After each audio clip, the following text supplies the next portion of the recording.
Olá, pessoal. É um prazer estar mais uma vez com vocês. Esse programa Aliança com Você tem edificado, primeiramente, a minha vida. O Senhor tem falado comigo a cada episódio, cada programa, cada novo testemunho. O Senhor tem falado grandemente ao meu coração. E eu creio que isso tem acontecido com você que está nos acompanhando em casa também. Eu tenho recebido muitos feedbacks, muitos e-mails, mensagens no Facebook, no portal mesmo da revista. E eu creio que o Senhor separou este momento para você que está aí em casa. E às vezes eu queria começar esse programa hoje falando que o Senhor prepara realmente o momento. Você que está em casa hoje assistindo, não é por acaso que você está aí. O Senhor guardou esse tempo para você. Hoje a gente tem mais um quadro, Eu Decido Ser Feliz, e a gente tem um testemunho que vai impactar a sua vida. É uma pessoa que esteve comigo no iniciozinho da revista. Foi peça fundamental para que a revista Aliança acontecesse. Se não fosse essa pessoa, eu posso dizer de verdade que a gente não teria a revista Aliança. Ele foi um vaso muito usado pelo Senhor. E depois, por muitos motivos, a gente foi se afastando. E hoje a gente está aqui de novo, juntos. E isso para mim é motivo de orgulho, é motivo de honra. E eu gostaria de contar para vocês, junto com ele, um pouquinho da história dele. Ele não é daqui de Sete Lagoas, ele veio para o programa, veio para nos abençoar, para abençoar você que está em casa. Hoje a gente vai receber o pastor Marcelo Oliveira. Oi, pastor, muito obrigado pelo senhor ter aceito o meu convite, estar aqui com a gente hoje. É de verdade uma honra receber o senhor aqui. Como já aconteceu antes, eu creio que o senhor vai abençoar a minha vida hoje de novo. E eu sei que o Senhor vai abençoar também a vida das pessoas que estão em casa. Para quem não conhece, o pastor Marcelo é da Igreja Batista El Shaddai, em Caetanópolis, e ele está aqui para abençoar a sua vida, como eu falei. Pastor, nós vamos bater um papo, contar um pouquinho da sua história, um pouquinho do que Deus fez. E é uma história que tem muitos detalhes, muitas particularidades, mas tem uma parte que eu considero importantíssima, principalmente para pastores, para líderes, mas para que as pessoas entendam essa parte, vamos voltar lá no iniciozinho. Pastor Marcelo, o senhor não nasceu em um lar cristão, né? Como que foi a sua infância? Como foi a sua primeira experiência com Deus? Carol, é um prazer estar aqui com você. Suas palavras realmente me emocionam, porque eu não sabia que eu fui tão importante assim. Sim. Eu acredito que o resultado disso é sempre os joelhos dobrados, pedindo a Deus para ser um instrumento na mão dele, para aquelas pessoas que estiverem necessitando naquele dia. Então, talvez foi simplesmente isso. Eu estava na prateleira de Deus e Deus me usou ali para poder te dar uma força naquele tempo. E eu fiquei emocionado, quase que eu não vou dar conta de continuar, porque eu não sabia muito bem disso, né? Mas fico feliz de saber disso agora. E a minha vida, né, no início, eu nasci num lar muito católico. Minha casa era do lado da casa do padre, né, da cidade. E naquela época eu morava em Paraupeba, a cidade é muito pequena. Então tinha só um padre, e esse padre ele tinha o hábito de trafegar na minha casa, como nós na casa tínhamos a liberdade de ir até a casa dele. Minha tia era costureira dele, e ele me viu no ventre da minha mãe, então acompanhou a gravidez da minha mãe, então tinha uma relação muito grande. Eu cresci ali, já logo fui trabalhar na igreja voluntariamente, né, como coroinha, né, e ali foi um tempo também de aprendizado, porque foi ali que eu aprendi que Jesus é Pai, que Deus é Pai, Filho e Espírito Santo. Aprendi também que Jesus morreu na cruz, ressuscitou o terceiro dia para me dar a vida eterna. Ali eu aprendi isso. E foi muito importante. Só que chegou um tempo onde eu vi que aqueles ensinamentos ali tava muito pouco para aquilo que eu ansiava. E eu fui um jovem, uma criança muito hiperativa, agitada, né? Minha mãe tinha que me buscar na rua, porque o dia era pequeno para mim. E eu gostava de futebol, de manhã, de tarde, de noite. E então eu fui crescendo, e ali dentro daquela instituição, né, Igreja Católica, ajudando ali. Depois me tornei jovem eu passei a participar de coisas mais fortes, né, como a Sexta-feira da Paixão. Eu era das pessoas que era ali, vestia de apóstolo, aquelas né, encenações, do lava-pés, participava daquilo tudo. E aí eu achava que aquilo era muito importante, mas todos os dias à tarde o padre tinha mania de colocar umas músicas no alto-falante da igreja, e eram umas músicas bem tristes, né, que levavam a gente assim a refletir. E eu, bem adolescente, sentava na calçada de casa e ficava ouvindo aquilo e falava assim: olha, não tem lógica, Deus é muito bom para mim nascer, crescer, casar, ter filho e morrer e acabou. Não pode acabar assim. Deus é muito inteligente para me projetar, para me acabar. Tem que ter algo mais. E eu não aprendi lá esse algo mais, né? E quando chegou uma certa idade, aos 15, 16, 17 anos, aí eu jogava futebol, e eu jogava futebol muito bem. E então eu era chamado a jogar com pessoas mais velhas do que eu, porque os mais novos, era muito bom. Não, eu era um pouco melhor do que os colegas da minha idade, e os mais velhos já trabalhavam, já tinham seu salário, e quando terminava o futebol, eles iam beber, e eu comecei a ir também. Só que eu podia beber o tanto que eles pagavam, porque eu não tinha salário. Com 17 anos eu comecei a trabalhar, né, fui trabalhar numa empresa, e eu tive o meu primeiro salário, e aí eu já sabia o que fazer com esse dinheiro. Aí eu fui, me envolvi muito com droga, deixei a igreja, e essa ansiedade que eu tinha por Deus, eu passei a buscar na bebida, na farra, e alguns tipos de droga eu usei, drogas mais leves, né, porque tem drogas muito pesadas. Naquela época tinha pouco isso, né, e ali eu tive esse envolvimento, e quando foi aos 23 anos de idade, foi pregado o evangelho para mim.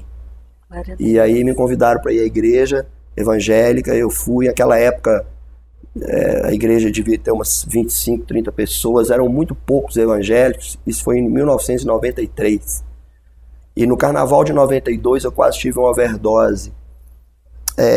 Não sei se seria bom eu falar, mas eu acho que serve. Eu queria ser melhor do que os meus amigos na loucura. E como a droga naquela época era maconha, bebida alcoólica, o tal do loló, né? Para mostrar que eu era mais que todo mundo, eu bebi loló com vodka. Uau. Eu bebi loló com vodka. E eu queimei todo o meu esôfago com aquilo. E aí eu quase morri aquele carnaval. Só que no carnaval de 93, na sexta-feira que antecedia o carnaval, comecei a igreja. E eu aceitei Jesus nessa sexta-feira. Glória a Deus. E no sábado de manhã, a gente estava indo para um sítio, para um acampamento de jovens. E naquele acampamento de jovens, eu já tinha recebido Jesus, mas não tinha tido uma experiência marcante com Deus. E o sítio não tinha nada, Carol. Sabe o que é nada? Uma casa com 3 cômodos, não tinha uma piscina, não tinha nada. E os jovens lá, nós fomos na carroceria de um caminhão. Olha. Aí, quando chegou ali, nós pegamos a enxada e fizemos uma quadra de peteca. E ficávamos jogando peteca. E passou uns amigos meus indo para um outro sítio para poder fazer farra, beber. E eu lembro direitinho que eles gritaram assim: Marcelo, você tá perdido aí? Porque era um escândalo. Eu, um dos líderes da bagunça, tá num acampamento de crente. Acampamento de crente. E ali eu falei: não, foi agora que eu me encontrei. E eu arrepiei todo na hora, eu senti assim, que foi, hoje eu sei que foi Deus, o Espírito Santo falou da minha boca. E à noite teve uma ministração sobre Jó. E eu chorei copiosamente. Desculpa, quando eu lembro disso, é muito forte para mim. Glória a Deus.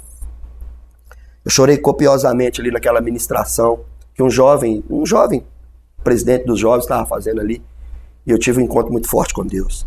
Tão forte que em 93, 23 anos, eu posso dizer que a metade da minha vida eu servi a Deus. Né? Hoje eu estou com 47. E eu tive aquele impacto com 1 ano de convertido. Eu fui para o seminário. No 2º ano de convertido, eu conheci a minha esposa, casei. Né? A igreja Betel plantou, regou e eu vim e colhi. Betel de 7 Lagoas. Uhum. Casei com a Adriana. E namoramos, namoro e noivado, 7 meses. Nós nos conhecemos 9 meses. 2 meses de bate-papo e 7 de namoro e noivado. E logo que casei, fui para o seminário. Quando eu tinha 3 anos de convertido, eu estava formando o seminário. Eu sou da primeira turma do seminário bíblico. Seminário... Eu esqueci agora. Bíblico Mineiro? Daqui. Isso, é porque é tanto seminário, STEB, CEDENGE, passa na cabeça da gente isso. Eu sou da primeira turma do Seminário Bíblico Mineiro aqui, que era, não sei se ainda, lá na Primeira Igreja Batista. Sim, lá. Aí eu fui pro seminário com 3 anos de convertido. E ali, logo eu formei, né, com 2 anos de convertido. Ali, com o 3º ano de convertido, eu já estava no seminário e a coisa foi muito forte. E eu já comecei a auxiliar o meu pastor. E, enfim, presidente de jovens, aí você passa, né? Com a mesma intensidade que foi a conversão e foi a sua até vida hoje. Com Deus, a sua experiência. Eu nunca perdi o primeiro amor. Glória Nunca. a Deus. Todos os dias é como se eu tivesse convertido. Eu estou falando a verdade. Eu nunca, é como se eu tivesse aceitado Jesus hoje, todos os dias da minha vida. Sou apaixonado por Jesus e pela obra dele. Glória a Deus. Pastor, e ainda assim, com esse primeiro amor tão vivo, tão forte dentro do Senhor, como não poderia deixar de ser, o Senhor enfrentou muitas lutas. Porque ainda que, eu costumo dizer que nós somos seres espirituais vivendo uma experiência carnal. Porque a gente não é daqui e a gente vai voltar para casa, digamos assim. Mas enquanto a gente está aqui, a gente está sujeito às coisas que acontecem aqui, né? Infelizmente, verdade. A gente está sujeito a isso. E não é fácil, lidar com pessoas não é fácil, estar à frente de pessoas não é fácil, né? Não é fácil. E eu sei que o senhor enfrentou uma fase difícil, mas eu vou pedir que a gente faça um intervalo comercial rapidinho e a gente volta para o senhor contar para a gente como foi essa caminhada. Tá bom. É rapidinho, a gente já volta.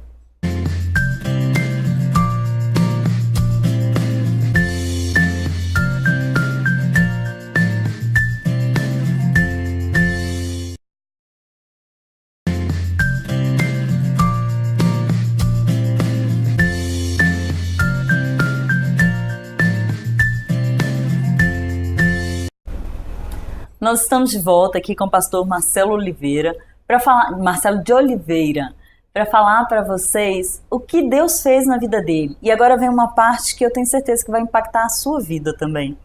Pastor, a gente converte, acha que nunca mais vai ter problema, né? A gente acha que... Eu lembro que quando eu aceitei Jesus, eu chorei, aí quando eu abri o olho assim, eu falei, nossa, mas não tem nem um brilhinho, nem um glitter, nem uma luzinha. Acho que eu fiquei esperando ter um brilhozinho, alguma coisa, porque eu adoro brilho, eu achei que tinha até alguma coisa. E Deus é simples, né? As coisas Muito de Deus são simples. Mas ainda assim, tem muita gente que não entende. Verdade. E isso faz com que as pessoas que se entregam verdadeiramente sofram, né? Sim. Foi isso que aconteceu com o senhor, né? Sim. Durante essa caminhada. Conta um pouquinho pra gente. Sim, Carol, sim. E aí, como eu te disse, você falou que nós somos seres espirituais, né, e habitando em um corpo, né, na verdade nós somos um espírito, né, somos um espírito que temos uma alma que habita num corpo, e nós temos que entender isso. Uma hora essa máquina ela vai ficar, e às vezes nós evangélicos, Carol, criticamos algumas pessoas que maltrata esse corpo com bebida alcoólica e tantas outras coisas mais, mas esquece de cuidar de outra forma, né? Esquece do descanso, esquece da boa alimentação, né? Esquece de organizar. A Bíblia diz que se eu destruir esse corpo, Deus vai me destruir. Verdade. Então, se eu comer muita gordura, muito açúcar, se eu não praticar esporte, Deus não colocou rodinha em nós, ele colocou pé. Jesus andava muito. Jesus aguentava o tranco porque ele fazia muita caminhada, gerava muita serotonina. Senão ele ia se deprimir, porque ele estava no corpo como um homem, né? Tantos problemas e tudo. E a atividade física de Jesus, ele andava... Tem uma vez que ele andou 100 quilômetros para curar uma pessoa. Né? A pé. Então, na verdade, nós não cuidamos desse corpo como deveria. Não cuidamos. E eu creio, Carol, que nós temos muitos homens e mulheres de Deus tremendamente cheios do Espírito Santo, de conhecimento da palavra, com vida de testemunho exemplar, sepultados. Porque Deus não pode quebrar os princípios dele, ele não pode negar a si mesmo. e aí eu não cuido do meu corpo, eu morro com todo o conhecimento, com toda a santidade, meu corpo uma hora não vai aguentar, né? E eu não sabia disso. Ninguém me preparou para isso. Eu trabalhava 18 horas por semana, 7 dias por semana. Nossa. 20 anos. 20 anos fazendo isso. 18 horas por dia, 7 dias por semana. Eu pregava 9 vezes por semana. E não é pregando fora em outras igrejas, não, porque eu não sou conferencista. Ninguém me chama, quase ninguém me chama para pregar fora. Primeiro porque eu não me coloco à disposição disso, né? E não sou contra quem faz isso, mas não é o meu chamado. Isso tudo interno, com o meu próprio povo, não era público diferente. Porque você pregar na igreja dos outros é bom demais. Amados irmãos, não, você chega lá e fala, amados irmãos, não tem ninguém lá que te ofendeu, que falou mal de você, que o pastor sabe que todo mundo fala mal dele. Ele sabe, né? Mas se eu vou na igreja de um pastor aí, e amados irmãos, claro, ninguém me ofendeu, e lá, eu intensamente junto com o meu povo. Todo dia. Todo dia. E eu, olha, não dizia não para ninguém. E aí, um belo dia eu estava... um médico tinha me falado que era para mim cuidar, porque eu gostava muito do que eu fazia. E era importante eu cuidar de mim, porque eu não ia perceber o meu corpo adoecer. E ele pegou e falou isso comigo, eu não levei em consideração. Quando foi num dia desse bem cansativo, eu cheguei em casa depois de ter dado aula no seminário interno, a escola de líderes da igreja, eu cheguei em casa e eu tinha ganhado uma bomba de chimarrão de um amigo que tinha trazido para mim, do sul. E eu fiquei tomando chimarrão ali durante o dia inteiro. Tomando chimarrão, que eu gosto, né? Tomando chimarrão e tal. E fui em casa à tarde para poder fazer um lanche para voltar para a noite. Porque eu trabalhava manhã, tarde e noite. Aí cheguei em casa, eu tomei café. Comi um pão e tomei café. Porque eu também não tinha critério na minha alimentação. Almoçava quando dava, né? Não tinha tempo de descanso. E achava que eu estava acima da média por jogar futebol 2 vezes por semana. E só. Eu era uma bomba relógio. Eu só fazia isso. Chegava lá e corria e ia embora para casa. Então, eu tomei esse café e voltei e terminei o meu trabalho ali. E esse trabalho era todo na igreja? Todo na igreja. Inteiro na igreja. Todo na igreja. Todo na igreja. E aí, quando eu voltei para casa à noite, eu olhei, tinha um energético lá. E eu fui, tomei um copo de energético. E deitei no sofá. Comecei a ter uma taquicardia, minha respiração ficou curta. Eu não sabia o que era aquilo. Eu não consegui vestir a camisa para ir para o hospital. A camisa ficou entalada aqui assim no meu corpo. Minha esposa me levou para o hospital. Eu cheguei lá no hospital. O médico não me conhecia, foi me entrevistar. E aí eu não conseguia responder o que ele perguntava. Eu só falei com ele assim, eu sou pastor. Porque ele me perguntava assim, você bebe, você fuma, você não sei... Aí eu consegui responder para ele assim, eu sou pastor. Aí ele falou assim, não, fica tranquilo, eu já sei, eu tenho parente pastor.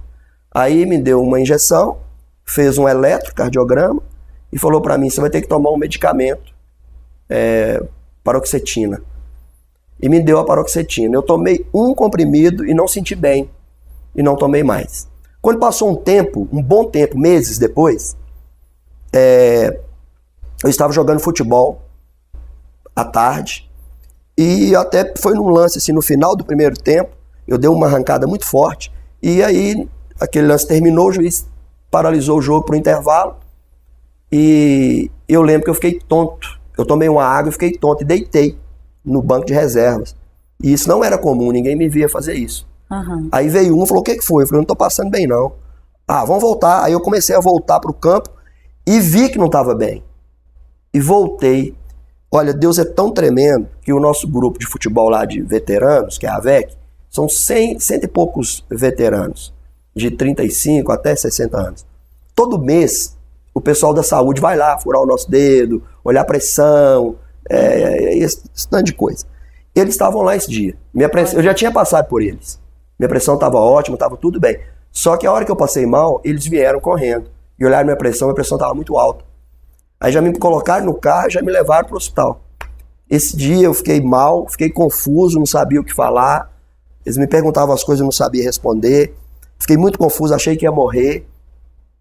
E aí eles me deram algumas injeções e me mandaram para casa. Ao invés de eu ficar em casa, eu fui celebrar um casamento. Eu não tinha limite, não. Eu comia a vida com colher grande. Aí eu fui, a vida tem que ser aproveitada no seu máximo, mas eu não sabia o que era isso.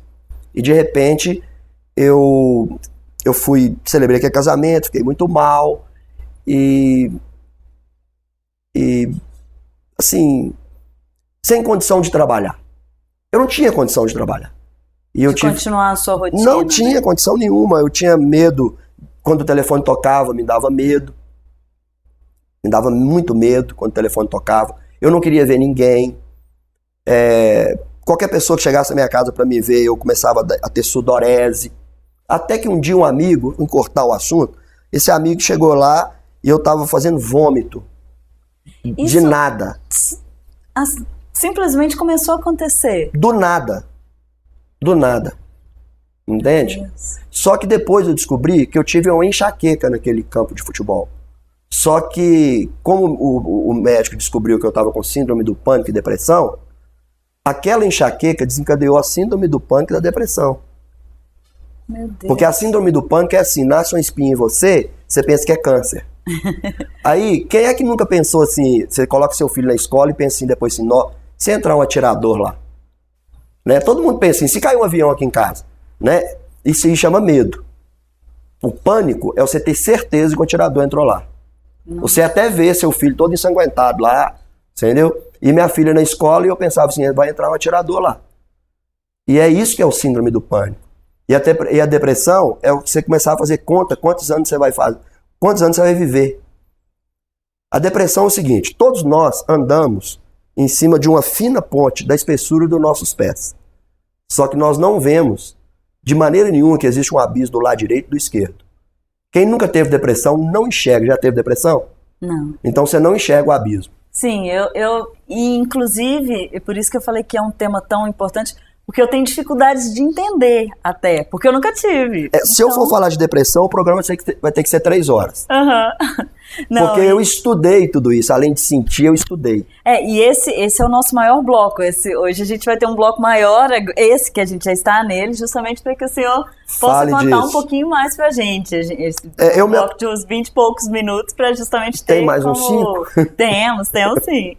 Porque, na verdade, quando eu estudei esse tempo, que eu fiquei 1 ano afastado da igreja. O senhor conseguiu se afastar, foi necessário mesmo. Na verdade, o que aconteceu foi o seguinte, quando esse amigo meu, que trabalhava numa farmácia, que é pastor, foi lá porque eu estava fazendo vômito, e eu não faço vômito, pra você ter ideia, eu tenho nojo de vomitar, eu costumo dizer assim, se eu vomitar, eu vomito, de nojo.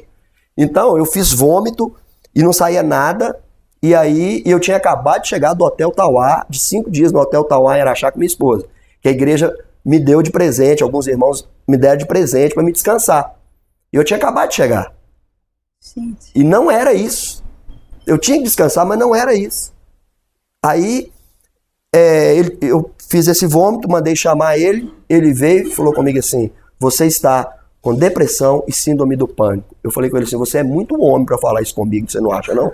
E ele falou, e tem outra, se você não tomar medicamento, você não vai conseguir. Você vai ter que tomar medicamento, porque tem um tabu. Que esse tipo de medicamento é demônio. As pessoas, os crentes falam que é demônio, muitos pastores falam que é demônio, certo? Não pode, tarja preta é demônio, mas eu acho interessante que quando uma pessoa quebra uma perna, o pastor não vai lá orar para a perna encanar e a pessoa sai andando na mesma hora não, né? Não é interessante? Verdade. Aí o gesso pode, mas o gesso do clonazepam, o gesso do paroxetina, não pode não. A tarja preta não. Não. Pode. Só que tem que ser uma muleta. Tem que ser um gesso. Não é para a vida toda. É para te estabilizar, para você retomar a sua vida. Eu falo isso com propriedade. As pessoas que nunca tiveram depressão e síndrome do pânico, elas criticam quem tem.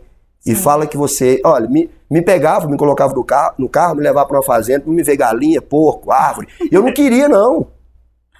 Sabe? E eu falei, eu não quero isso. Tentando fazer, achando que eu estava dando mole.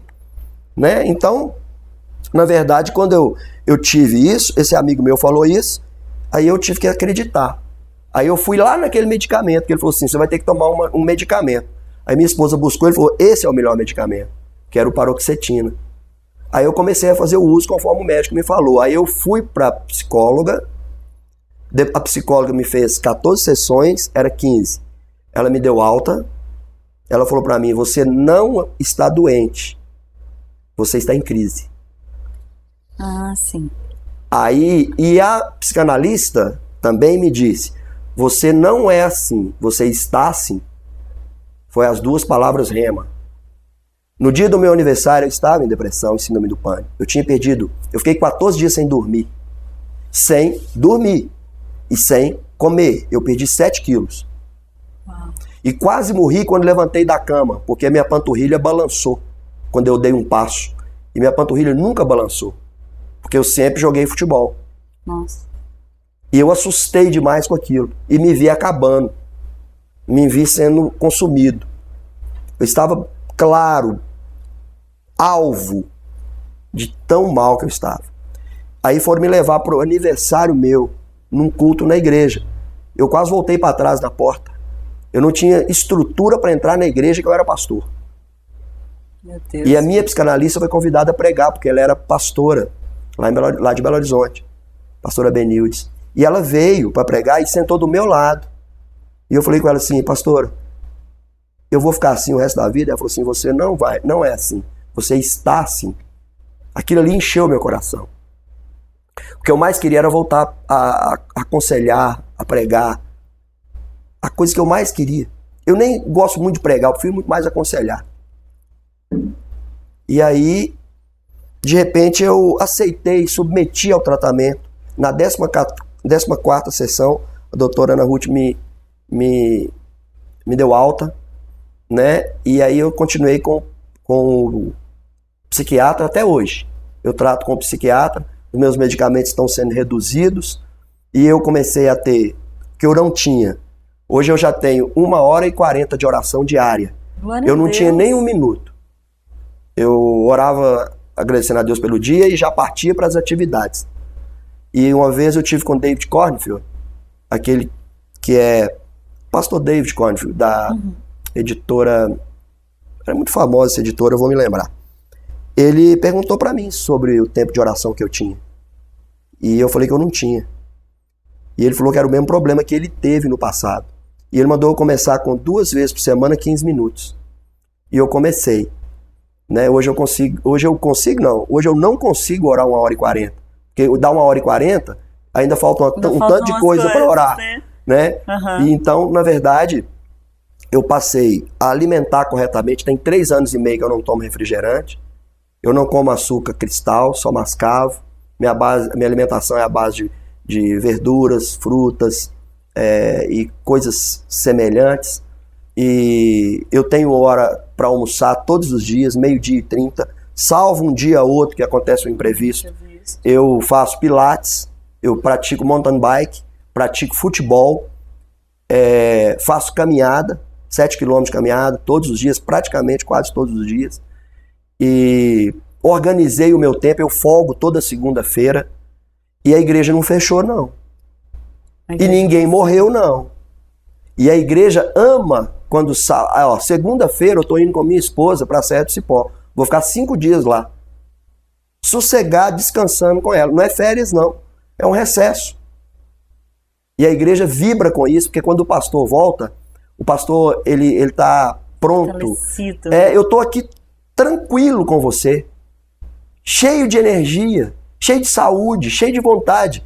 Por quê? Porque eu me preparo para poder estar. Quando eu vou aconselhar uma pessoa, quando eu vou pregar no púlpito, eu dou 100% de mim. Eu não dou 20% de mim. Porque eu estou cuidando da minha saúde. Entende? Então, o que está acontecendo com os pastores hoje? Eles estão ignorando isso. Tem muitos na sepultura já que poderiam estar aí. Mas porque quebraram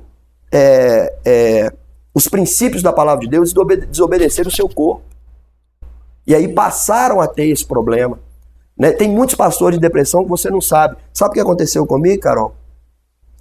Eu nunca escondi nada de mim. Quando foi um dia, eu cheguei numa reunião de pastores, você sumiu.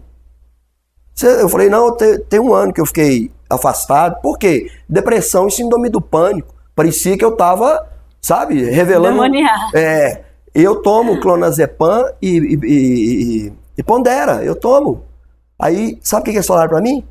Quanto você toma? Eu falei, eu tomo clonazepam é 15 miligramas, o Pondera é 0,25. Aí, nossa, eu tomo é 2, eu tomo é de 35. Eu falei, com perdão da palavra, vocês são uns traíras. Por que vocês não me contaram isso? Aí fui descobrir, a maioria tá tomando tarja preta escondido. Meu Deus. Entende? E eu falei, então eu vou divulgar isso. Pus a liderança da igreja, né? Tem um pastor aqui dessa cidade, muito amigo meu, entendeu? Um camarada que eu gosto muito, eu tenho vários outros, né? O pastor Lucas, né? Que é a primeira vez os primeiros contatos que eu tive com ele, eu pus ele para fazer caminhada. Você vai fazer caminhada, vai parar de tomar refrigerante. E aí, porque senão você vai ter esse problema que eu tive. E aí eu comecei a falar isso com os pastores.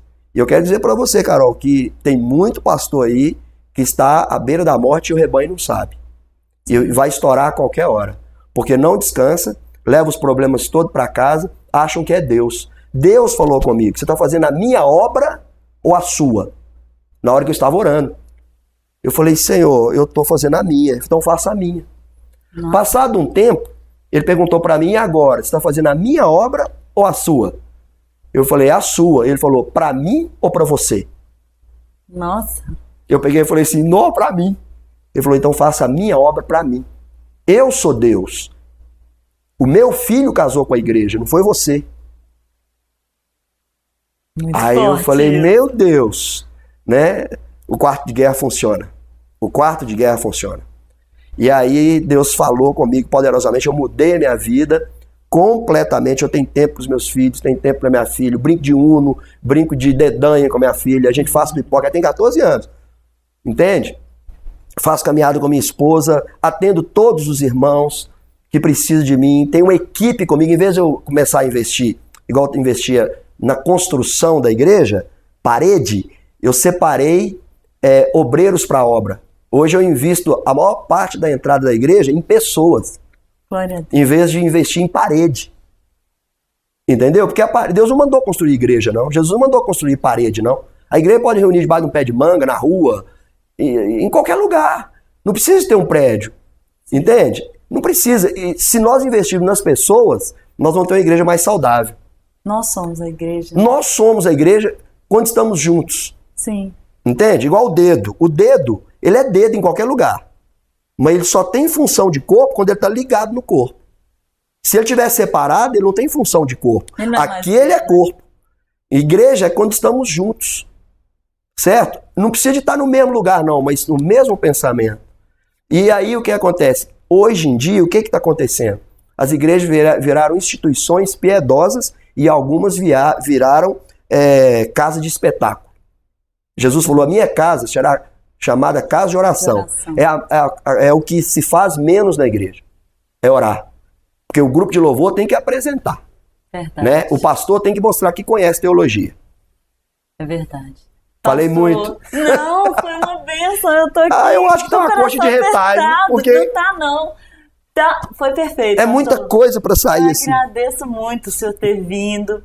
Eu quero de verdade que o senhor volte mais vezes. A gente vai conversar no final aqui. Eu te agradeço muito pela presença. E eu sei que muitas vidas realmente foram edificadas, pastor. Eu te agradeço de verdade pela presença. Nosso tempo estourou, infelizmente. Sempre estoura comigo. Mas eu vou aguardar o senhor outras vezes. E a gente vai para o intervalo comercial rapidinho e a gente volta com o quadro Eu Decido Ser Feliz. É rapidinho.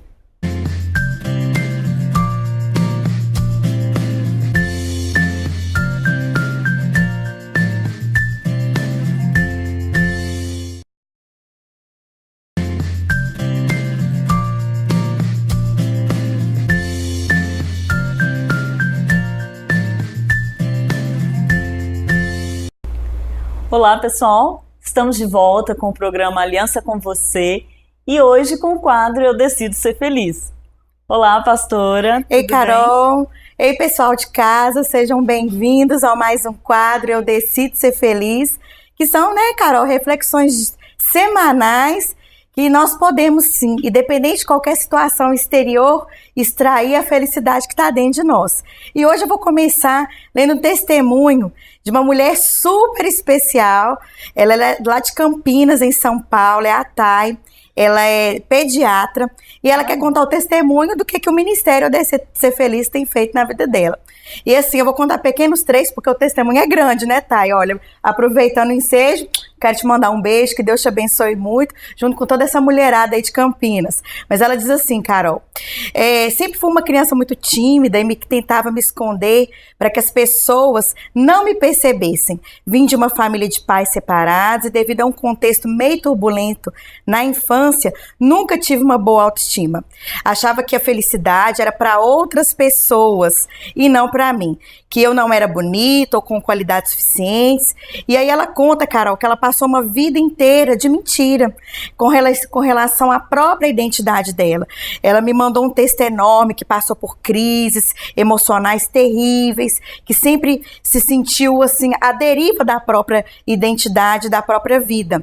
E conta ela pontua muitos casos aqui dessas situações, mas eu quero dizer aqui que ela, a partir do momento que decidiu ser feliz, decidiu se posicionar na identidade dela, ela começou a buscar recursos para isso e foi aí que ela encontrou o Ministério Eu Decido Ser Feliz através dos devocionais no YouTube. E ela reuniu como um pequeno grupo de irmãs, começaram a assistir esses devocionais e hoje ela conta que a autoestima dela tá florescida e que realmente ela conseguiu se descobrir e que a cada vídeo, que a cada programa que ela assiste, ela é renovada e que Deus tem feito uma obra muito linda com as mulheres de Campinas. E eu mando um beijo para vocês e continue assistindo os devocionais, continue assistindo o programa Aliança com Você, que tem muitas surpresas aí. Eu acredito que Deus vai continuar fazendo essa obra. Então, assim, eu me sinto muito grata, Carol, a Deus por esses testemunhos. Assim, o nosso tempo é curto e não dá para ler o testemunho todo. Mas, assim, eu vejo que muitas pessoas têm descoberto a sua identidade através dessas ministrações, desses devocionais. E para mim é uma honra estar aqui com você. Para mim é uma honra estar com você, Carol, com toda essa equipe maravilhosa da ETV, com você aí de casa. Continue nos acompanhando, mandando seu testemunho. Você pode mandar seu testemunho para o brunol7@hotmail.com. Você pode me encontrar nas redes sociais aí, né, como Bruno Oliveira, ou então Eu Decido Ser Feliz no Instagram, no Facebook e o canal do YouTube Eu Decido Ser Feliz. Então vai me acompanhando aí, em breve eu vou lançar mais um devocional sobre decisões de uma mulher vitoriosa. Já já eu vou começar a publicar e eu vou soltar aqui no programa, tá bom, Carol? Ótimo! Olha, continuando a falar de identidade, eu quero falar hoje de alguns textos na Bíblia que são similares, apesar de serem textos diferentes. Um é o Salmo 139 e o outro é Gálatas 4. Esses dois textos falam sobre dois tipos de formação. Salmo 139 relaciona muito da formação uterina de um ser humano, em que Deus, na sua onisciência, na sua onipresença, acompanha toda essa formação, né? O autor do Salmo diz, né, que lá no oculto, enquanto estava sendo formado, os olhos de Deus estavam ali contemplando toda aquela formação. E no versículo 17, né, o salmista diz, e eu sou muito romântica, como qualquer mulher, ele fala assim: quão preciosos são os teus pensamentos para mim, ó Deus, e como é grande a soma deles. Se eu pudesse os contar, eu os contaria, sem jamais chegar ao fim. E também diz que todos os nossos dias foram escritos e determinados, sem que nenhum deles ainda havia.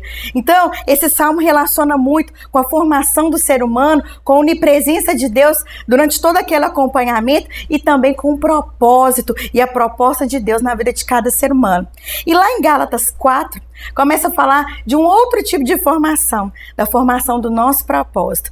Lá fala assim, que se o herdeiro, ele for menino, ele nada difere do escravo, ainda que seja senhor de tudo. E termina com Paulo dizendo assim: olha, eu sofro dores de parto, até ser Cristo formado em vós. Eu imagino um homem falando, declarando uma expressão dessa, Carol. Verdade. Senti dor de parto. Paulo foi assim, muito incisivo na sua declaração. Mas enfim, Paulo, como como um apóstolo daquele povo, como um pastor, ele sentia dores para que Cristo fosse formado. E esse Cristo formado em nós é a nossa própria identidade, é o propósito de Deus nas nossas vidas. E baseado nesses dois textos, Carol, eu fiquei pensando assim, o que Deus usa para nos formar?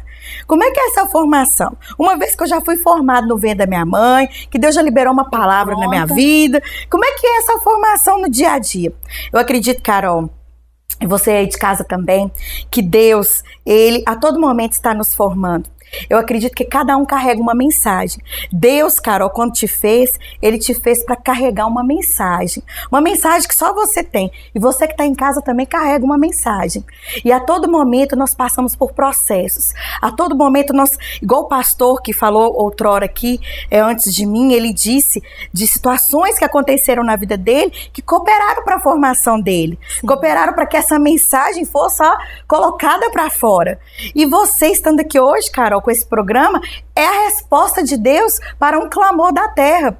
Porque todas as vezes que a terra clamou, Deus levantou homens, Deus levantou mulheres com uma mensagem específica para um tempo. E é para um tempo como esse que nós estamos aqui. Amém. Assim como Mordecai falou com Esther, a sua filha adotiva, falou assim, olha, será que não é para um tempo como esse que você está aí no palácio? Ou seja, é para um tempo como esse que nós vamos liberar a nossa mensagem. Mas antes disso, Deus vai nos formar. E eu, olhando na Bíblia, pesquisando, pedindo o Espírito Santo de Deus para me mostrar, para que eu pudesse trazer algo para vocês hoje, eu pude chegar a alguns entendimentos. Em primeiro lugar, eu acredito, Carol, que o que Deus usa para nos formar é aquilo que nos falta, é aquilo que nos faltou. E aí, quando eu falo isso, as pessoas fica assim, ai meu Deus, ui, ui, ui. Porque na maioria das vezes a gente acredita que aquilo que agrega, que aquilo que soma, aquilo que traz, é aquilo que contribui para nosso crescimento. Nós, às vezes, temos a tendência de não acreditar que as nossas perdas, que as nossas faltas, doença, problema, está contribuindo para a formação de Deus. E é justamente o contrário, aquilo que nos falta, que nos faltou também, gente aí de casa, também contribui para a proposta, para o propósito de Deus, para que essa mensagem seja colocada à luz, para que nós sejamos formados. Nós vamos ver Esther, eu falei sobre isso no devocional de semana passada. Se você não está acompanhando, acompanhe toda terça-feira conosco aqui, o devocional Decide Ser Feliz. Eu falei sobre justamente isso, sobre Esther, que o que colocou essa menina no palácio não foi aquele banho de óleo que ela tomou durante 6 meses na Mia, 6 meses com esse pessoal, ficou lá no spa, porque quando a gente vai em congresso de mulheres, sabe, Carol, e o pessoal vai falar sobre Esther, fala, porque ela se banhou, vai tomar banho de óleo e não sei o que, papapá. Beleza, isso foi bom, não foi, Carol? Foi positivo. Sim, mas não foi só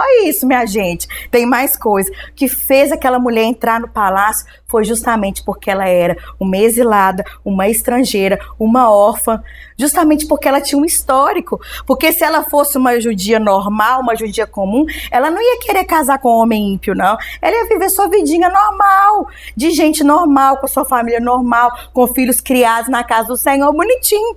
Mas por causa dessas ausências, dessas perdas, daquilo que faltou para ela, é que ela foi impulsionada para estar no palácio. E lá no palácio ela pôde exercer a sua mensagem, exercer o seu propósito, liberar aquilo que Deus colocou na vida dela. Então eu quero te encorajar, você que está em casa, que escutou o testemunho do pastor aqui, isso tudo, gente, contribui para o propósito de Deus nas nossas vidas. As perdas, as faltas, as ausências, as dores, as rejeições, os abandonos, tudo isso contribui para te formar, te preparar, para te revelar para um momento.